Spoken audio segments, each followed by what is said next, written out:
कहते हैं भाग्य का खेल अत्यंत विकट होता है। देवताओं तक को समझ नहीं आता ये खेल क्या है। हम तो साधारण से मनुष्य।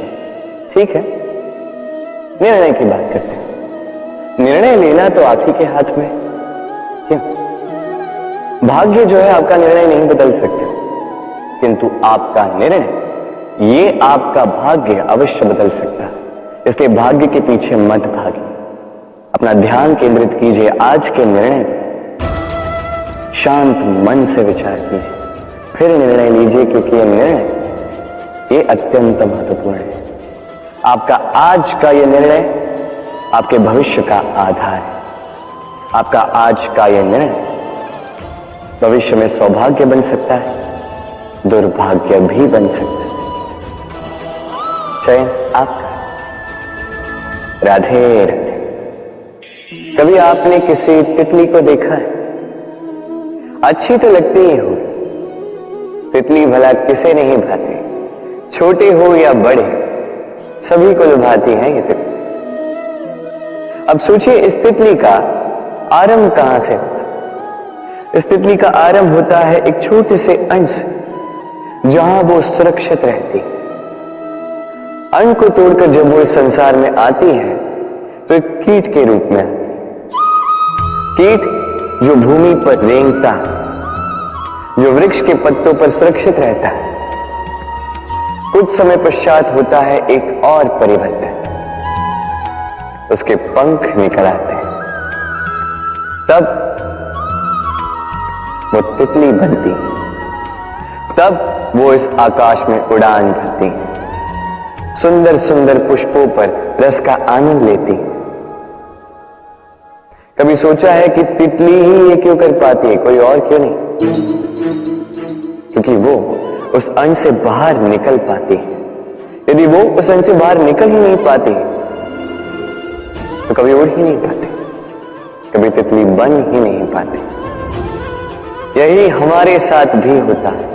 हम सदैव वहां रहना चाहते हैं जहां हमें सुरक्षा मिलती है, उस सुरक्षा चक्र में ही रहना चाहते हैं, किंतु ये विकास सुरक्षा सीमा को लांघने पर ही आरंभ होता है। तो यदि आप जीवन में कुछ बड़ा करना चाहते हैं, कुछ महान कार्य करना चाहते हैं, अपना व्यक्तित्व बनाना चाहते हैं, तो इस सुरक्षा चक्र को भूल जाइए। सुरक्षा सीमा को लांघिए, आगे बढ़िए, चुनौतियों का सामना कीजिए, कठिनाइयों का सामना कीजिए, साहस के साथ आगे बढ़िए और शक्तिशाली बने। तभी आप जीवन में कुछ कर पाएंगे, तभी आपके भी पंख निकल आएंगे और तभी आप इस सुंदर से आकाश में उड़ान भर पाएंगे। राधे राधे। हम सभी मंदिर में जाते हैं, ईश्वर के समक्ष बैठकर हाथ जोड़ते हैं और अपनी मांग रखते हैं। कभी सोचा है ईश्वर को कैसे लगता होगा कि मेरे भक्त मेरे पास आते हैं केवल अपनी इच्छा पूर्ति के लिए, मुझसे मिलने के लिए नहीं। कई सारे लोग मंदिर जाते हैं, अपनी इच्छा ईश्वर के समक्ष रखते हैं। अब यदि उनकी इच्छा पूर्ण ना हो तो हताश हो जाते हैं। अब से जब भी आप मंदिर जाओ, ईश्वर के समक्ष बैठो, हाथ जोड़ो और कहो धन्यवाद।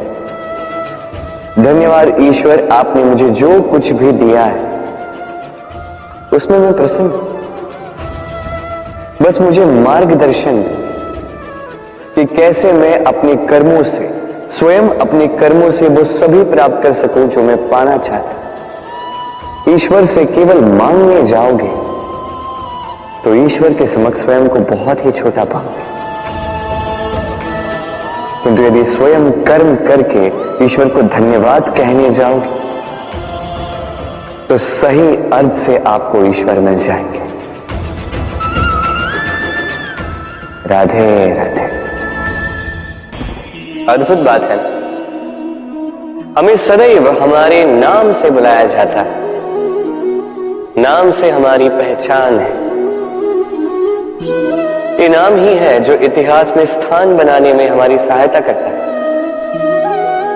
नाम बनाने के लिए व्यक्ति क्या कुछ नहीं करता, नाम पर कलंक न लग जाए, इसके लिए क्या क्या प्रयास नहीं करते। अपने जो कुछ भी पाए, धन, संपत्ति, सुख, ये सब कुछ नाम के समक्ष छोटा है। नाम सबसे ऊपर रह जाता है। ये नामकरण संस्कार सदैव हमारे लिए अत्यंत महत्वपूर्ण होता है। अब आपको क्या लगता है मैं किस नाम की बात कर रहा हूं? वो नाम जो हमने जन्म से पाए? नहीं, मैं उस नाम की बात कर रहा हूं जो हमने हमारे कर्मों से अर्जित की। जो जन्म से प्राप्त हुआ वो मृत्यु के साथ चला जाएगा। ये तो जो नाम कर्मों से प्राप्त होता है वो हमें अमर करता है। माता पिता से हमें जन्म मिला, जन्म से मिले संबंधी, समाज से मिले मित्र, प्रकृति से मिला भोजन। यदि कुछ ऐसा है जो हमने स्वयं पाया तो वो है हमारे कर्मों का फल। वो है वो नाम जो हमने कर्मों से अर्जित किया। इसलिए सदैव श्रेष्ठ कर्म कीजिए और मेरे साथ प्रेम से कहिए राधे राधे। मनुष्य भी कितना विचित्र प्राणी है, सदैव संघर्ष करता है, सदैव प्रयास करता है कि वही सबसे बड़ा बने, प्रयास करता है कि उसके समक्ष सबके शीश झुके हुए और उसके लिए सबसे पहले शक्ति प्राप्त करने का प्रयास करता है। शक्ति प्राप्त कर भी लेते हैं और उसके भय से सबको अपने समक्ष झुकाते हैं, किंतु एक महत्वपूर्ण बात भूल जाते, समझ ही नहीं पाते। चलो मैं आपको उदाहरण देता हूं। कभी आपने किसी वृक्ष को देखा होगा, उसकी डालियां देखी हो जो फल के बोझ के कारण झुक जाती, वो फल टूटता है, पुनः ऊपर जाती, फिर एक और फल देती, वो टूटता है, पुनः ऊपर जाती, सदैव झुकी हुई नहीं। कभी कभी चलते चलते आपने देखा होगा, कभी आपका पांव किसी पौधे पर पड़ जाए तो पौधा दब जाता, किंतु जैसे ही पांव हटाओ पौधा पुनः खड़ा हो जाता। स्मरण रखिए ये अत्यंत महत्वपूर्ण बात। जो शीश भय से आपके समक्ष झुकते हैं वो विरोध में सबसे पहले खड़े रहते हैं। आप जीतिए, सबको जीतिए, किंतु बल के भय से नहीं, उन्हें जीतिए प्रेम के समझ से। राधे। ईश्वर ने बेलों को खड़े रहने की शक्ति नहीं दी, ईश्वर ने यह शक्ति दी वृक्ष को। इसलिए बेल वृक्ष का सहारा लेके खड़ी रहती, उसी पर फलती।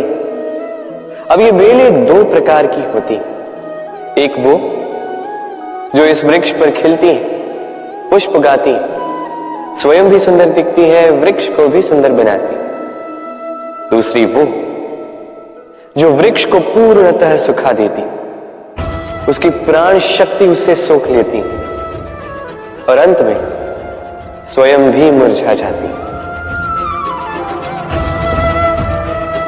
स्मरण रखिए, यदि कोई व्यक्ति सदैव आपके साथ खड़ा रहा, सदैव आपका संबल बनकर रहा, सदैव उसने आपकी सहायता की, और यदि आप उसके साथ छल करोगे तो आपका पतन निश्चित है। ऐसा कभी ना करें। सदैव ऐसे लोगों को प्रेम दे, सम्मान दे और मेरे साथ आनंद से कहें राधे राधे।